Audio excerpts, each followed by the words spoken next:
Good evening, everybody, and welcome to Centre for London's webinar on lighting in London. Thank you so much for joining us all today. We're really glad to have you here to talk about our newest report, looking at how London uses electric lighting in public spaces and how we can improve our city's great indoors with it. We're so very pleased to have you all with us. I know it's the evening. I know you have many other things to do, so thank you for choosing to be here. My name is Claire Harding and I'm the Research Director here at Centre for London. I'll be your chair today. I have chosen the worst possible webinar to be chairing, to have the most ridiculous webinar problems, and I am a living embodiment of why it's really important to get lighting right. So apologies for looking like a prog rock cover. It was not my intention. Please look at the other panellists instead. Just a few words before we start on Centre for London and why we're holding this event.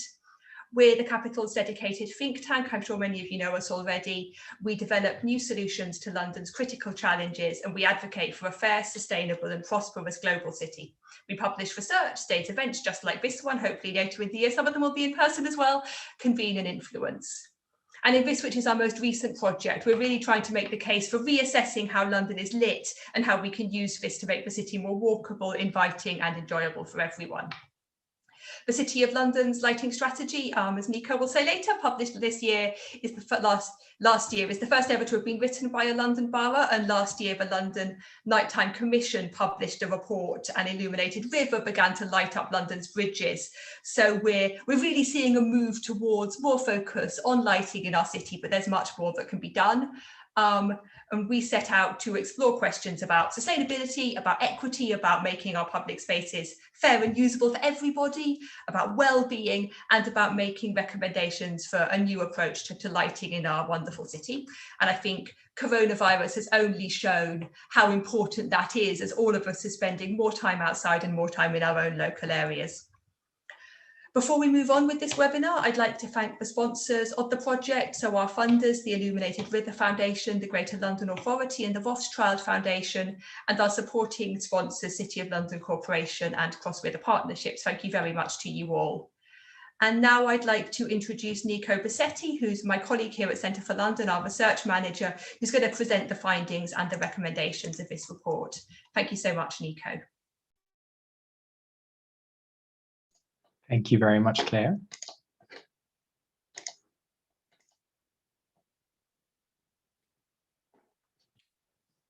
I hope you can all see now my slide.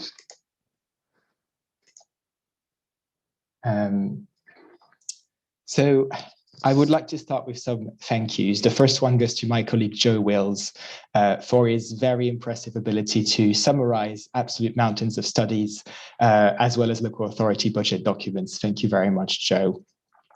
We are also incredibly grateful to our advisory group for their advice and their comments on the research, and of course our funders for making this project possible.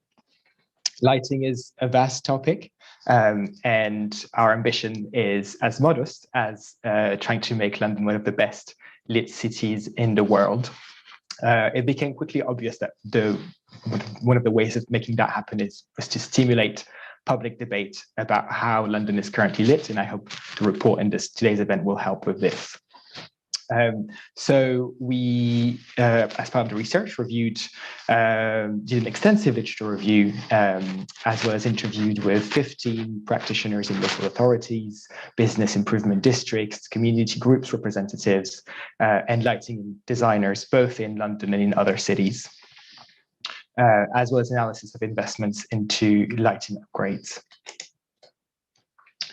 Our starting point in the report is to show how much of an asset good lighting is to cities, because it makes it more enjoyable to spend time outdoors, which is quite a policy objective at the moment. But also that brings an economic boost. It's no surprise that we put up decorations specifically on high streets in winter. It also enables us to be more active. Just to take one example, if a playground isn't lit, which seems to be the case for many playgrounds in London, then play effectively stops at sunset, which is in mid-afternoon in winter. And then being outside means we're also more likely to bump into people, stop for a chat, and all these things can have indirect health benefits.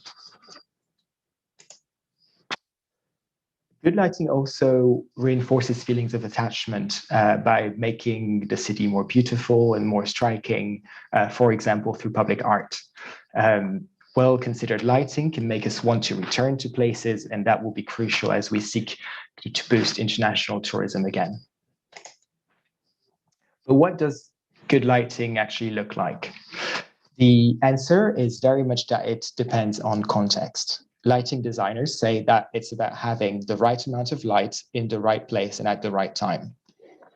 The pictures that you see here show the process of renovation of a public space in Shadwell Estate. And you can see here that good lighting meant lighting the right places, the playground and the seating areas, as well as some vertical illumination of the entrance hall, highlighting the way in and out, and as well as dimming some of the outdoor corridor lights, which were redundant and right up against residents' windows. There is no blinding glare or high contrast between light and dark, which is so typical of flood lighting. On top of this, new LED technologies and central management systems and sensors allow us to go much further than this and tailor lighting based on time or use. What happens when we get lighting wrong? It makes our public spaces more exclusive. Overall, 1 in 5 Londoners say that they do not feel safe at night, and that proportion is higher among younger and older people, low-income households, women, and people with a disability. We'd expect the gap to be actually wider if one asks about specific places which people go to or don't go to at night. And that's because poor lighting contributes to feelings of insecurity. It makes places harder to navigate, whether it's about finding your way or safety from trip hazards and vehicles. Glare and contrast also make it more difficult to read people. So it's really important to make people feel safe and make people be safe. And then poor lighting, that means it creates lower quality working environments for the 1.6 million Londoners who work at night, also is an energy wastage, and we end up with higher levels of light pollution. That's part of it is sky glow, that's the yellowish glow that prevents us from seeing the night sky, as well as light trespass onto natural spaces, which we know impacts on biodiversity. And then we're also missing out on economic and well-being opportunities I've highlighted earlier. So how is London doing? Because the first question is, are we lighting the right places? We do have some beautiful lit streets, but most lighting has been designed to help vehicle traffic rather than pedestrians. Light trespass is also commonly affecting residents. On the other hand, places like playgrounds or heritage buildings are often not lit at all. Are we using the right amount of light?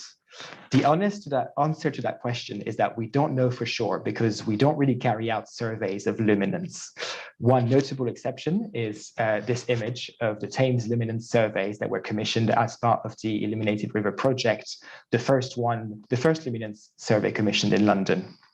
And on the image, you can see red colors showing emitted lights over recommended levels. We did find that the quality of lighting very much depends on where you live. For instance, it's more common to have poor lighting schemes installed on housing estates, where harsh and forbidding lighting have been used as a way of increasing feelings of safety, but may have had the opposite effect by kind of keeping residents out of common areas.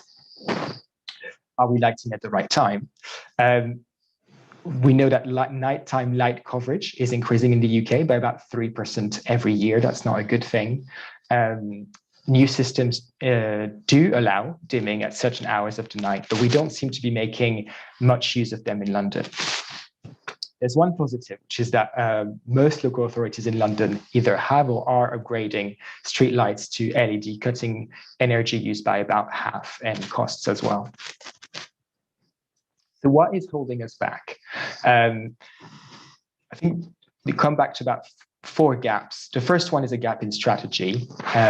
2 out of 33 boroughs only have lighting strategy, which you do need to guide lighting investments. So it helps respond to the city's pressing challenges, and as well as regulating lighting from private sources. The government's manual for streets, which we use for guiding street design, is outdated, and the London plan sets an aspiration, but is not specific about lighting. We also have a management gap in that we need more coordination between lighting schemes so that they complement each other rather than creating unnecessary light pollution. We were told that... Nico, so sorry to interrupt your presentation, it's great. We're getting a bit of interference from your microphone. I wonder if you could just hold it slightly away from your clothes. Thank you, and apologies to people if that's made it hard for you to hear Nico's presentation. Okay, sorry, I'll just speak like this if that's okay. We were also told that enforcement of planning approvals is patchy. We didn't have an engagement gap, which is that there is no public engagement on street lighting changes, and within the development process, lighting designers often are engaged late, if at all, limiting what can be done.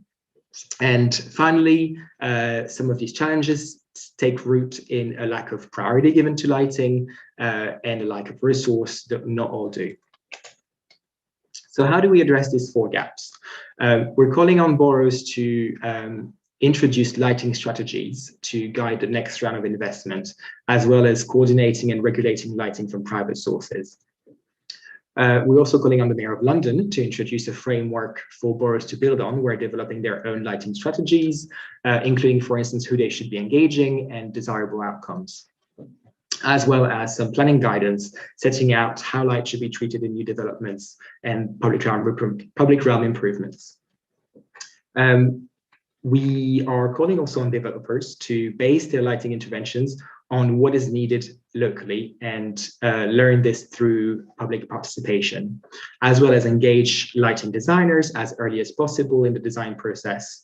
And finally, look at that design review panels consider lighting plans when they're assessing development projects. We were told it's often not the case.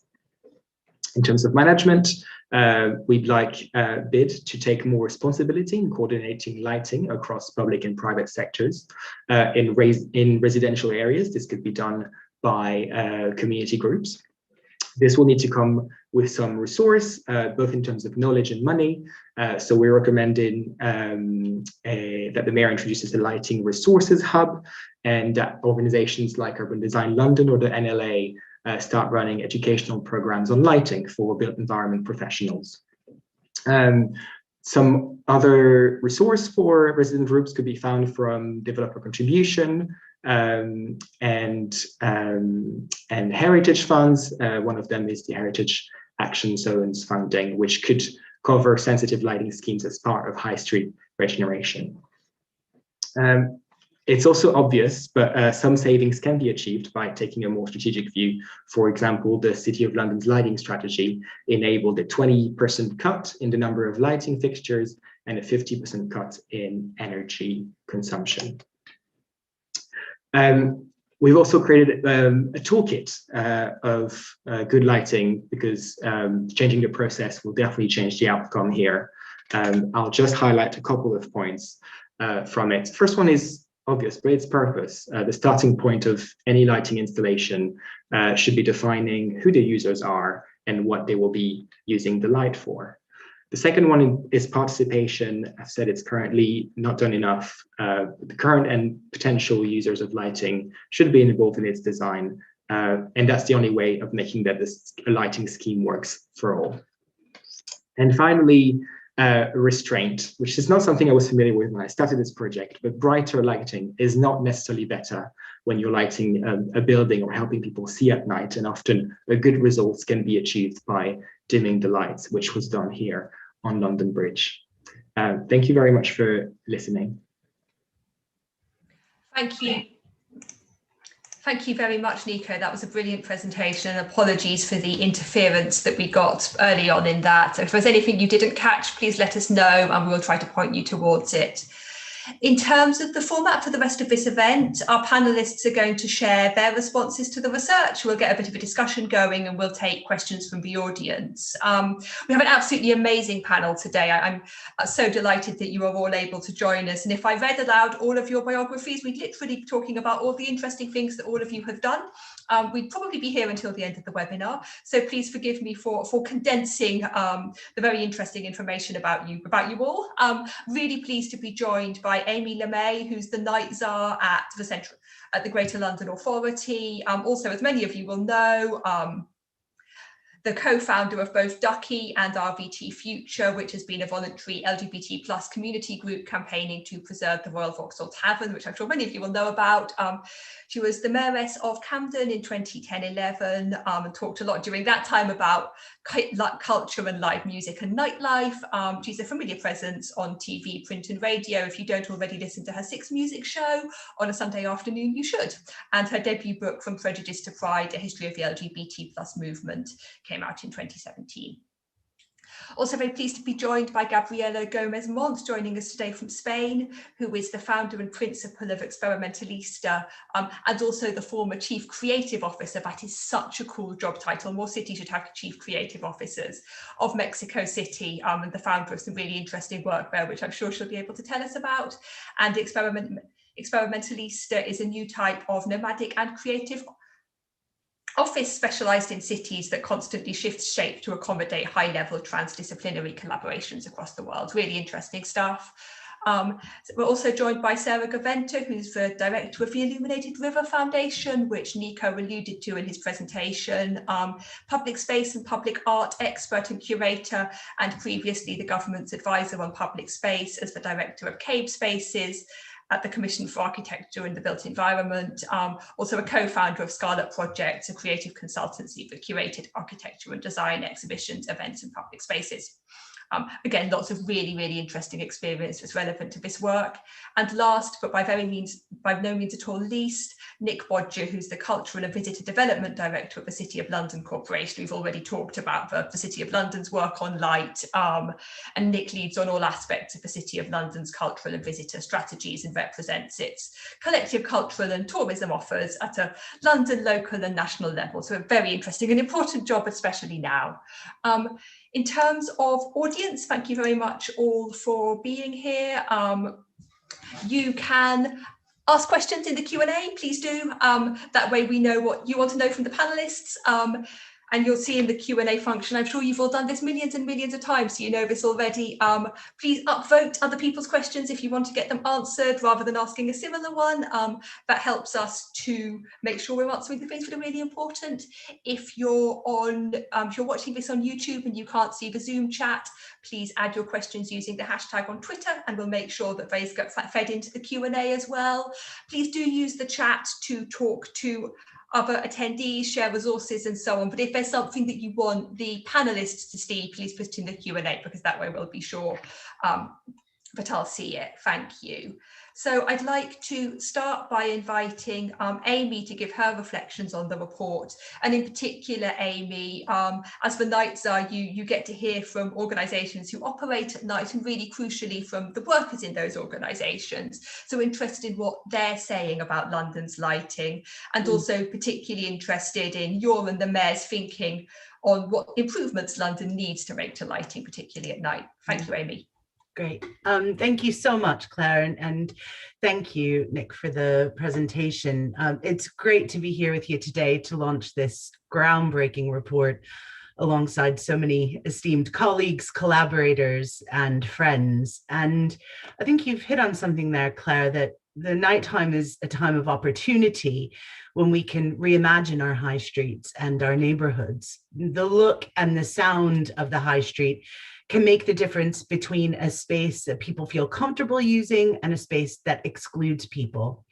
And in my role as Night Czar, I've had the privilege of visiting every part of our city to understand the challenges that are faced after dark. And everywhere I travel, the issue of lighting is brought up. The street has too much light, the street doesn't have enough light, it's got the wrong kind of light. It's something of great concern to people in every corner of our capital. And the way that we light our streets can impact on our lives in so many ways. And what's interesting is that while the London Lighting Report is absolutely groundbreaking, this is not a new conversation.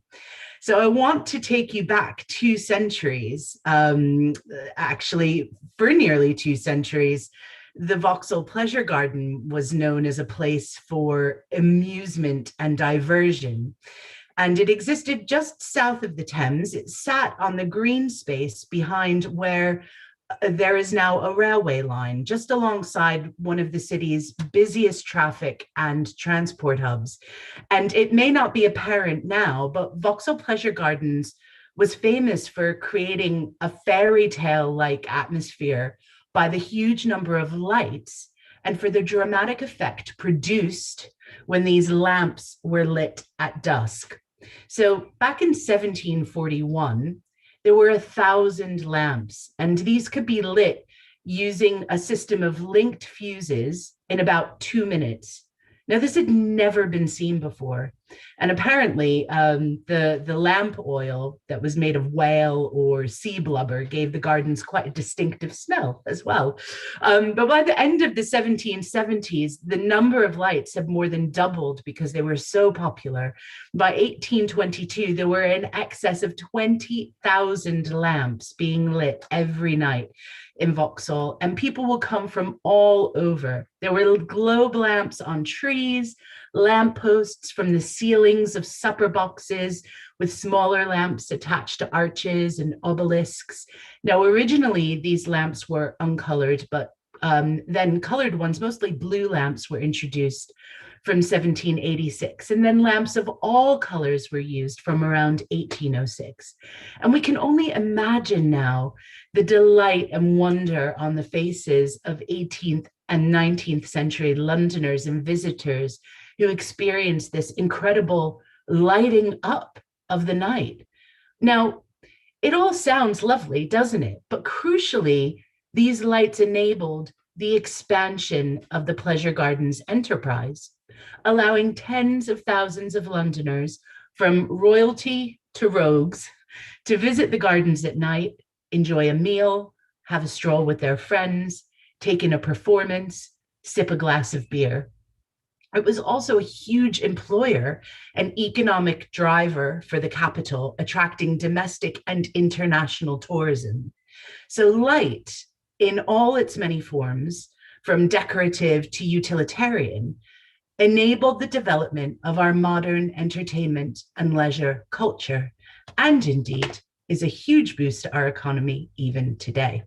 So for too long, I think we've had too little planning, too little research, and too little strategy for lighting London at night. So perhaps we may need to not only look to the future with this Lighting London report, but also back to the 1700s, where decisions about lighting were having a real impact on the local economy, on tourism, on cultural activity.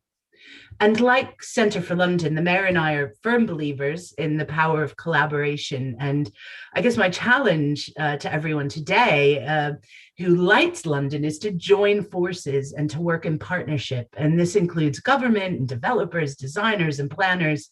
Lighting really gives us a unique opportunity to create places where we all feel welcome and included after dark. So let's harness that force and put people, the users of light, at the heart of our nighttime planning. And I really look forward to continuing our work together and carrying on with this truly illuminating conversation. I couldn't resist a little pun at the end. Thank you. Thank you so much, Amy. That was fab. We had so much fun coming up with titles for this report. The one we came up with was really one of the least pun-related ones. Really interesting stuff on the history there. It's not as cool as what you just shared, but for those who are interested in a brief history of lighting in London, there is a little bit of that in our report as well. But yeah, I think Amy's story was better, so maybe just use that. I'd like to come to Sarah next. Sarah, it would be great to hear more from you about the Illuminated River project, how it came about, and crucially, what that's revealed for us about the way that London uses and governs lighting. Thanks so much, Sarah. Thank you. And thank you, Amy. Bring back the Vauxhall Pleasure Gardens. That's what I say. We're all desperate. We all need pleasure.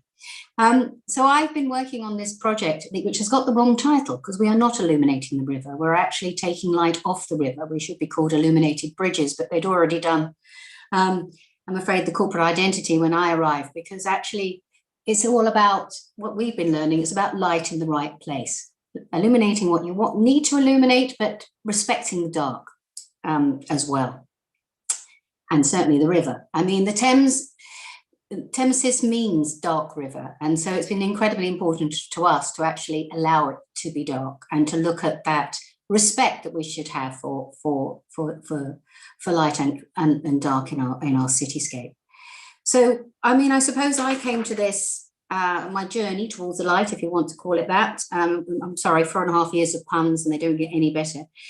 Started with learning as much as I possibly could, because I wasn't an expert on this. And the more I learned, the more I was surprised, that about the color temperature, the difference between just what a warm light will do as opposed to a sort of a blue-white light. Light spill, the impact of direct versus reflected light, which has huge impact on our environment, especially our wildlife. What Lighting Kit can do now is absolutely extraordinary, and yet there's so LEDs, the smart lighting that is possible versus some of the sort of historic things that we've used in the past, like metal halides. I mean, when we were talking to the bridge owners about the permissions for how long the lights could be left on for, they said, well, they go on half an hour before sunset and go off half an hour before dawn. And I said, why do they go on half an hour before sunset? Well, it takes 30 minutes for the metal halides to warm up. So we were like, well, we don't need to do that. And we also talked about, even though they had permissions for the previous lighting schemes on the bridges to stay on to dawn, they were set in the 1970s. And we said, well, let's turn them off at 2. Let's keep the city dark in areas where there isn't an awful lot of cultural activity, and create a moment of reflection and darkness, and bringing that back as well. We learned a lot about the sort of psychology of light. We all know it affects us, and it does in many different ways. So there was a huge amount that we had to learn before we started about how do we create a light art piece across a river on grade 1 and 2 listed structures. The next thing we did was consulted and listened to community groups, many of whom we were really surprised to hear were dealing with a lot of lighting issues themselves. I mean, one community group near Tower Bridge told us 2/3 of the things that they were fighting, and we always find community groups are fighting something, were light related. And it was about overlit office buildings and the negative impact that light had on them. A lot of them also wanted to be in more control of it. They felt like they didn't have a voice, that they weren't able to change anything. And so we worked with a lot of community groups about how they could be enabled to be able to sort of do something like that. I mean, one of the things we've developed actually as a result of this project is amenity lighting for the booksellers under Waterloo Bridge, which is owned by BFI. And we've created a smart app so that the booksellers can turn it up high when they're working and selling their lovely books. And then when they've gone, the BFI can turn it back down low. So there's this idea that we have technology out there that can help us create a lighting nightscape that works for different users at different times. So that's been really fascinating. It's not actually very hard. It's, we're a unique organization, I suppose, because all we're thinking about is light for 4 years. So yeah, so that's all I can think about, I'm afraid. So the overlit office buildings was something that we really were surprised about. We took people on night walks and we looked at how inconsistent the lighting treatment is in different areas. Some places are very brightly lit, and we talked about and dark, and it can be almost immediate. And the fact that you're more likely to be mugged in a brightly lit area because you've just come out of the dark and on a bit of like a rabbit in headlights. That's not something I think that people really understand. We were also surprised at how much our historic environment disappears at night.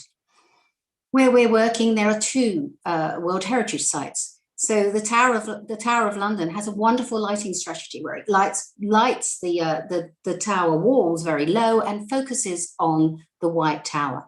But Tower Bridge doesn't bear that in mind in terms of its own lighting strategy. So it's very interesting about the lack of conversations, and that's no fault of anyone. We're an organisation that has actually been a catalyst for joining up some of those conversations, and we realise that people aren't sharing what their own strategies are and best practice, and that's one of the things we want to see. So our historic environment disappears at night, and the cityscape becomes something else, and it's mainly what facilities managers want us to see. Very brightly lit offices. I asked one who's in charge of the really fabulous Terry Farrell building, which is above Charing Cross Station, which looks like a Wurlitzer. I said, why are you so brightly lit at night? Because you're well over the recommended limits. And he said it's to compete with the South Bank. Their office is Price Waterhouse and Cooper, and unless Amy's planning on doing some DJing there soon, I wouldn't say it's a major cultural attraction at night. So it's very interesting how different buildings compete, and yet it's not about an offer at night. It's not about curating the nightscape so that we know where to go and play, which is what we also would like to do.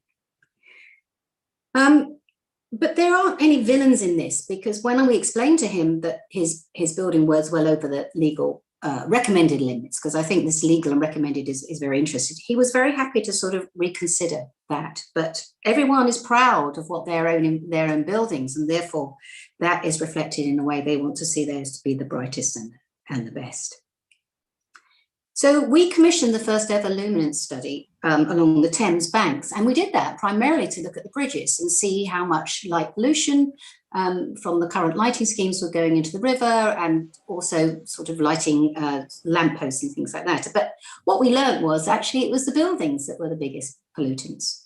And the walkie-talkie actually turned out to be the worst of all, which frankly is one I wouldn't mind seeing turned off at night. And so that made us think, well, how can we share this information? Because we've got all this data. And as Claire said, I used to work at CABE, and you can take the girl out of CABE, but not CABE out of the girl. And I think using best practice, sharing all the data that we have and knowledge, can only help people make more informed decisions about what they do. The two bridges we did find that well over the recommended limits were London Bridge, and just by creating special baffles and changing the lighting, we will manage to keep the light on the bridge. And I think that's another thing, is about light where it needs to be and not spilling. And this light pollution and light spill is very easy to do if you don't take the time to do it properly. And that's why we need lighting professionals involved from day one to make sure, not trying to fix things after they're already a problem. And the other bridge, which is much loved, is Albert Bridge, which throws out as much light as a motorway.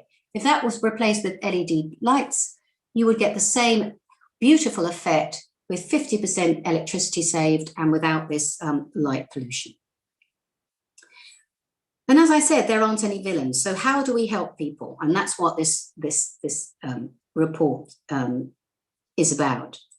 And so we found that we were helping community groups look at what they could do. So Illuminate Rotherhithe, which is in the report as a case study, we offered advice to them. And for Southwark Cathedral, which is an incredible and important landmark, the Dean was so frustrated that it had no presence at night. So we created a pro bono white gentle lighting scheme, because also the way you use light to I suppose in the way that we've used it also with Illuminated River is to reveal the architecture. It isn't a light show. I think we don't need lots of light shows at night. I think what we're looking at is how we use the qualities of light to reveal the best of our city that we want to enjoy. So it seems to us that curation of the night and this best practice and knowledge sharing is so important. And that's why we approached Centre for London. I'm so happy to be joined by all our fantastic partners, City of London and the GLA and Cross River Partnership, to start a conversation. I don't think the report has all the answers, as Nico would have said, but it's about joining things up. And there's an awful lot of expertise out there, LSE, for example, Don Slater. But I think we're all maybe a little bit siloed, and it would be great to find a way where we could share that. Thank you so much, Sarah. That was Can really I just say one last interesting. thing? Mark Major said one last thing, thank you. Okay, Mark Major said to me, the problem we have is that at night time, we are trying to create daytime instead of creating a nightscape. And I suppose what we want to see is a thoughtful nightscape that's environmentally friendly, inclusive, is respectful of the dark, and is for people. Fantastic. Just muted myself at exactly the wrong moment. Apologies, everybody. I'd like to go to Nick now. One of your aims, of course, as we've said, is to make the city livelier at night. So really interesting to hear how you're using lighting to do this. And also maybe a bit about how the city's lighting strategy has affected visitor experiences and indeed has been affected during the last year as we've all been spending so much more time outside. Thank you, Nick. Thanks, Claire. Yes, well, I think I have to make an admission. I mean, we're at the start of a journey. We've packed our bag, we put our boots on, we have the roadmap, but we haven't started going down that roadmap yet. And if anybody wants to see that roadmap, just a quick plug, our lighting strategy is on the City Corporation website, cityoflondon.gov.uk. You'll find it up there.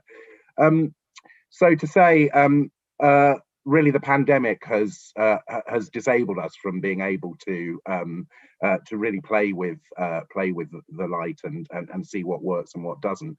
We've seen very, very low footfall in central London, but I think that has really helped us in a way, because there are so many things that are evolving in the whole lighting story, the whole lighting narrative.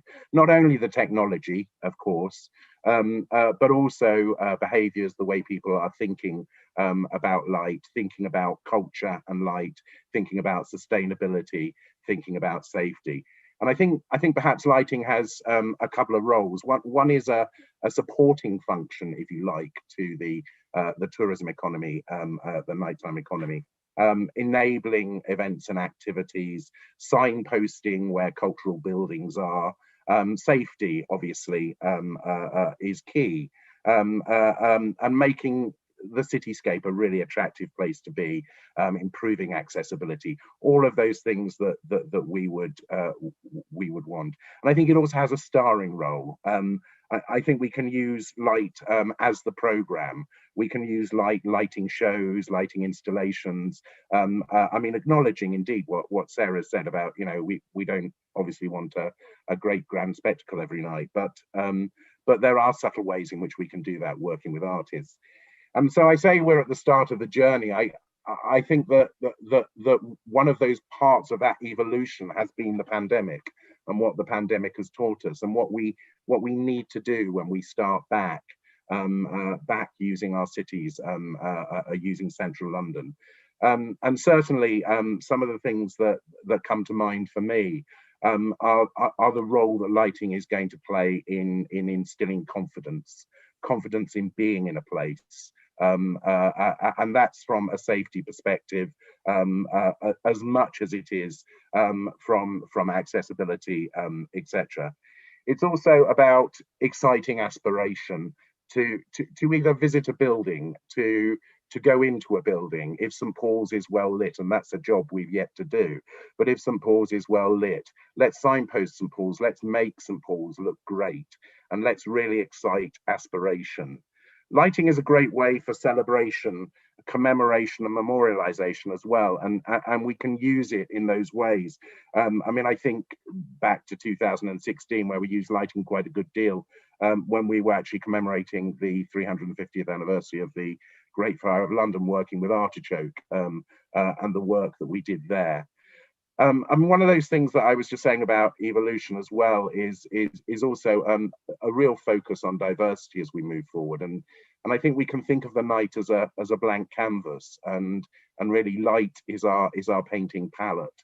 I loved recently, just thinking about diversity and inclusion, but and with lights, TfL's work on the green woman at crossings rather than the green man on International Women's Day. I mean, that was a great touch. But I think what we can do with light is if all is dark, there are things we can accentuate. We can create the narrative that we want to tell. We can highlight certain statues and memorials. We can highlight buildings. We can highlight achievements in different ways to actually to tell a story around around the Black history community in the city, around women, around any sort of theme that we wish to take. So I think that's quite an interesting way of working.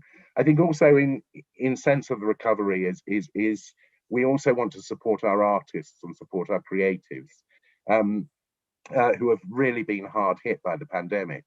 And I think that we can really look to them to actually look at what interventions we can make through light in the public realm at night time. I think certainly what we are going to see is we're going to see working patterns change. We are going to see the way that we use our cities change. And that for the city offers up some very exciting opportunities as well as some challenges. Not least of those is potentially an intensity and density midweek of workers being in the city. Are they going to work longer hours? Are we going to have people going to retail later at night rather than the bar traditionally? Are people going to use the nightscape more? And we really need to play around with that and look at that. And then also look at the role at nighttime as well. The traditional pubs, yes, the pubs, the clubs, and the being out. But what about the streetscape? What happens in that streetscape?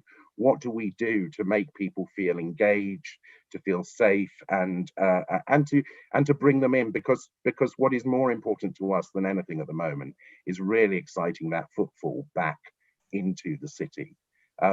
So yeah, I think I would just say finally, of course, the whole sustainability piece.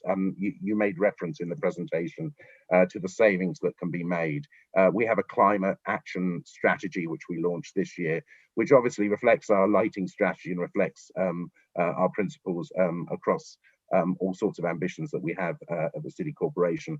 But part of that is across our estate and across the programs that we run, is to be at a net zero carbon emission by 2027.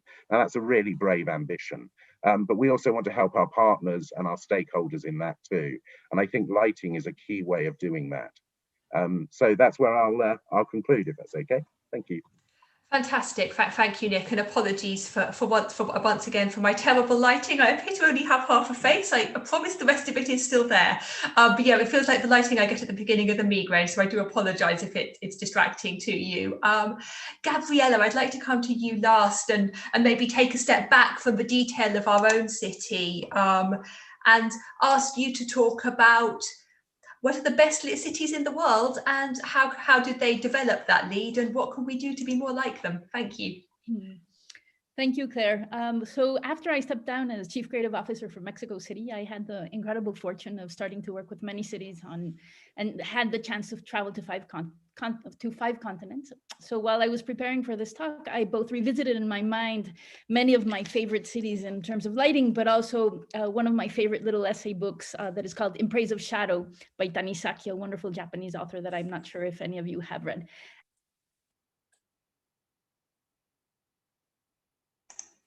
Oh no, I think we've lost Gabriella.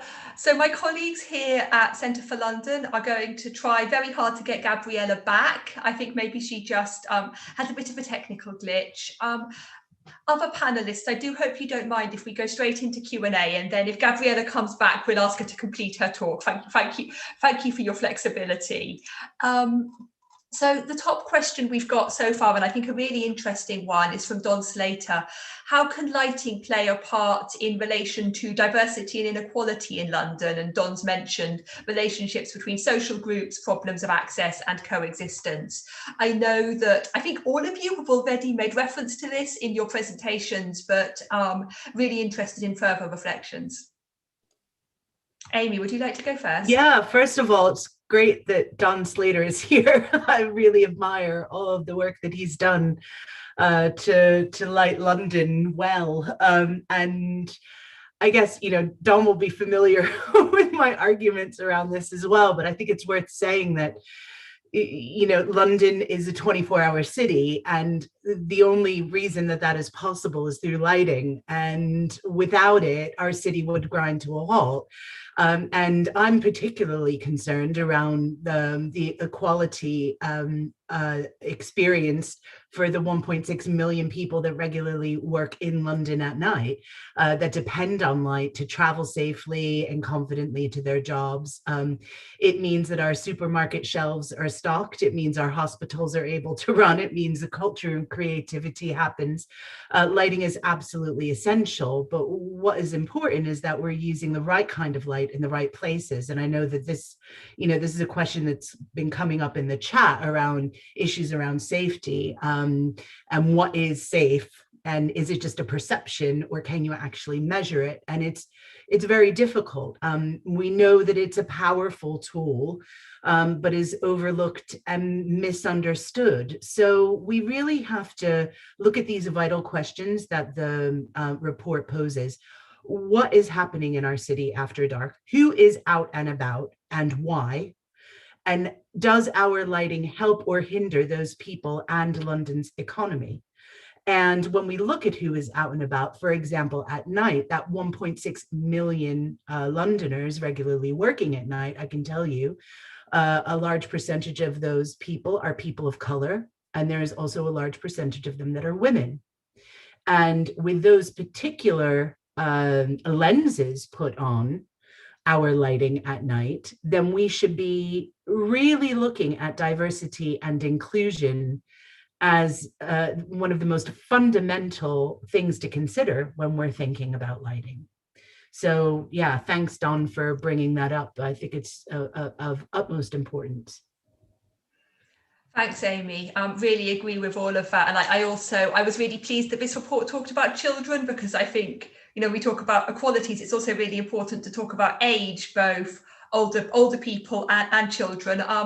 I walk my child back from nursery in the dark for several months of the year, and it's really made me think about the legibility and how on earth do I stop him tripping over a tree root or landing on the neighbour's cat? So Nick or Sarah, would either of you like to come in on that question? Yeah, I mean, I guess I would reiterate what I've said before about I think that I think lighting can work for us in a number of ways. Not only in the sense that we have that blank canvas through dark, and we can paint through light, and we can accentuate and tell a narrative of what's happening in the streetscape, and that narrative may be related to groups that traditionally we exclude. I think that one of the great things about light is we don't have to build a statue that we then have to serve 20 years and clean it. We can put it on one night, we can take it away another.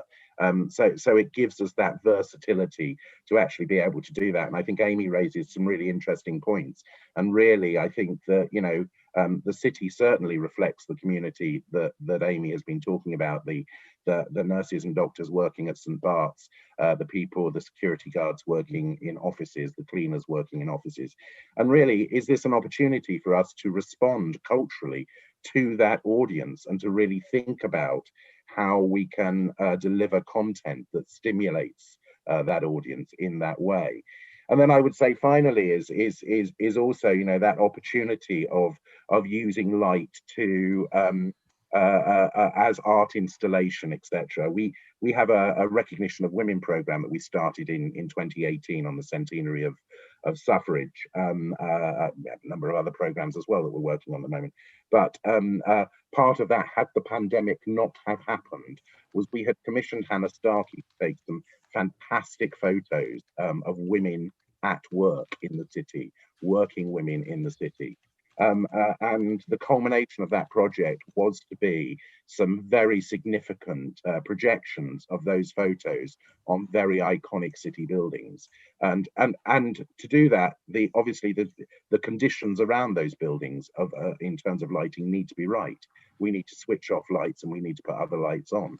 So I think that there are many ways, and I think one of the resources that we really need to enable us is not money. Yes, of course, everyone needs money, but what we absolutely need is we need a wealth of imagination. we need to really, really think through about this very exciting, very versatile thing, and about the changing behaviours and how we respond to those post-pandemic. So yes, I think that there's a huge amount of potential there. Thank you. Thank you. Sarah, would you like to come in, or would you like to have a go at another question?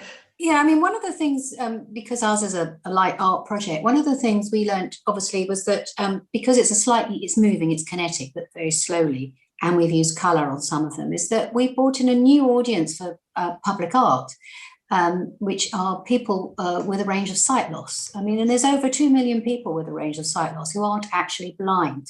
But our artwork has been a way for them to engage in the public realm, which they feel very excluded from most of the time because of the scale of what we've done, the fact that it's moves and the fact that we use colour. And then we've also created a soundtrack as well. We've commissioned, especially for the second phase, we've got over 50 new pieces of music. Must talk to you about this, Amy. We've got some wonderful things that you should hear, so that you could create a more sensory experience for that group of people, or any groups of people.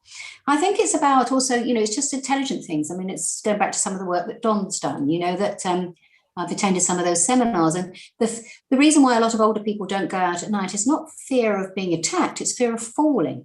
So, it's what you're going back to about your toddler. So if you actually have some lighting, which is about highlighting where the beautiful cobblestones of work is in the City of London and the curbs, that just enables them. So it is, as Nick is saying, it's about an intelligent thinking, thinking, okay, what are the obstacles to these different groups of people, and to have those conversations, because it's not really that hard once you sort of join all that up. I mean, and then the other group is younger people, who, if they gather at night, are seen as a problem, especially, I mean, I've got a teenage boy, and so, more of the three of those together is called a gang, and that's bad, is, at night, they want to be out, and they want to be in places that they feel safe as well. And it's odd that teenagers actually gather under CCT cameras, because actually they feel safer that they're being monitored too, because a teenage male is the biggest victim of crime as well in a city.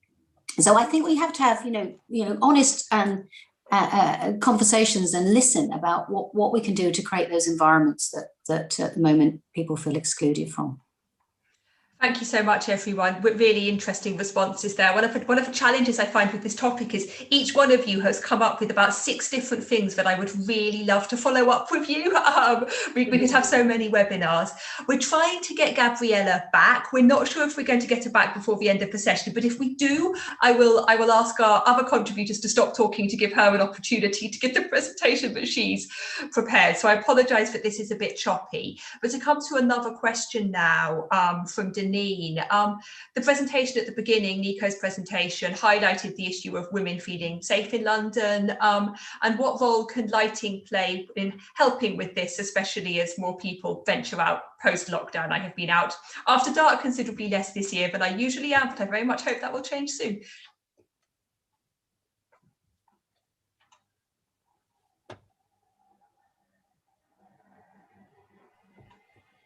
Sarah, would you like to start? Yeah, sure. I mean, I've been working on this project so that I've had to be out at 2 o'clock in the morning, on near the riverbanks, saying to Leo, yes, that looks good, while he's sort of working on his laptop somewhere around. And I have not felt safe. And part of that is because there are not a lot of people around. And I think this goes back to something that, with Amy, is there are certain routes that people use at night, partly maybe because of the way that they're lit. And certainly the riverbanks, certainly on the north side, I mean, not on the south side, which I think, is this wonderful route day and night, but certainly on the north bank, it's very underused. And it's partly because you have to move away from the river. It's partly the inconsistencies of the lighting. And that has discouraged, certainly as a woman on your own, or, anyone on their own, frankly, don't want to use it. So I think it's about having more activity, using these routes, which are beautiful, are great routes because you're away from cars, you can look at the river, you've got a lot of fresh air, it's beautiful, you've got the historic environment.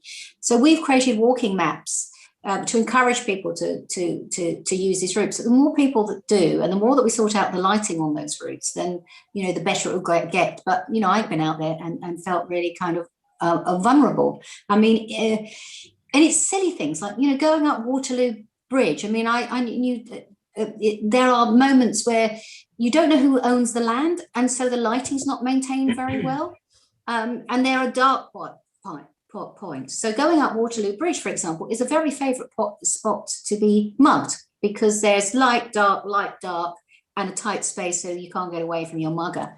But this inconsistency, because there are so many landowners, and when lighting goes off, if you haven't got a sophisticated lighting network, we have something called Active Sight that tells you when a light is about to fail, even before it does. Whereas others use sort of people that go out at night occasionally and check. Then you get these problems. It'd be great if there was some kind of app where you could just report where all of this is as well, because there are spaces which are, can suddenly feel a lot more dangerous because of lack of maintenance. I think that can be a real issue. Yeah. And I think there's a huge amount of opportunity actually to do more activities at night. Going back to Amy's point, sorry, Amy. I was just people working at night. Sorry for jumping in. I just wanted to agree with those points, and we've found that there is a great desire for more diverse activity at night. We know from our London at Night report, the most comprehensive data study into any city at night in the world, told us that over 65% of Londoners are active at night, and they're doing all sorts of things. Our perception might be that they're all down the pub. In fact, most of them are, either working or studying or, meeting with friends, going to community groups, doing all sorts of things. And this, alongside of our growing nighttime workforce, it creates a really interesting situation and an opportunity. So just before COVID hit, we ran a nighttime enterprise zone pilot scheme in Walthamstow. And it was trying to sort of test these ideas around what could be done at night to activate a high street. And we found that this pilot scheme in Walthamstow boosted footfall by 22%. And when asked during the pilot, residents and businesses said that good, well-planned lighting was fundamental to creating a welcoming street environment at night. And businesses also saw good lighting and public realm designers helping to create a strong nighttime brand for the high street. So, this would also encourage more through traffic by using light to help people navigate their way through a town center. And there were all sorts of really interesting recommendations that came out of this as a result of us doing this trial. So, similar to, what everyone on this panel has said, particularly Nick saying, there are things lighting can be temporary, you can try things out. It's important to run pilots, see what the reaction is, engage with the community. And we just might find that sweet spot that gives us everything that we need. And I agree that the City of London is really leading the way with this. Thanks, Amy.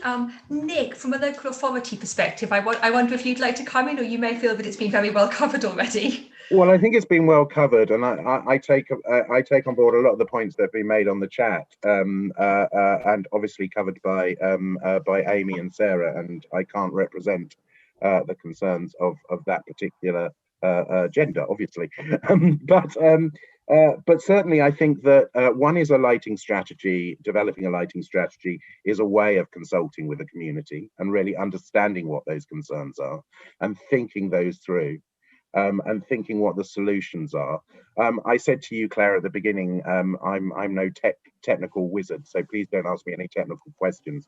But Ian Hughes, who's on that side at the City Corporation and dealing with this, is certainly what I understand from the lighting strategy is, with the lighting that we are installing, we are able to provide the right levels for CCTV to actually work correctly. We are able to engage a collective group of lights to actually up that lighting in an area where there might be an incident, or indeed remove that lighting in the area where there might be an incident, depending on what that incident is. And so I think that what lighting does is its versatility enables us to almost have an immediate response on street, that when we actually see concerns or issues, as well as, you know, obviously the law enforcement that may then follow. I'm afraid I can't really go into the technical details of that because I don't know. But I think it helps arm, I think. Thanks so much, Nick. In fact, thank you, everybody. I'm afraid we're out of time and we haven't got Gabriella back. So apologies, because we were very much looking forward to her contribution. And we will share information with attendees about Gabriella's work, so you can learn more about it if you're interested. I think all that remains for me to say is thank you so much to our audience today for making the time for this. There's been really interesting discussion on the chat, which I have just barely been keeping on top of. So thank you for that, and thank you for your questions as well. I'm sorry we didn't get to them all. Thank you very much to our wonderful panelists, including Gabriella, who did lots of work for this and isn't here, to my colleagues and to our funders and sponsors for this project. As you know, Centre for London put on lots of events. We'll be putting on a bit fewer over the next few months as we gear up to the mayoral election, but then there'll be many more again post-election. So we look forward to seeing you all at those events. Thank you very much. Have a lovely evening. Bye. Bye. Thank you.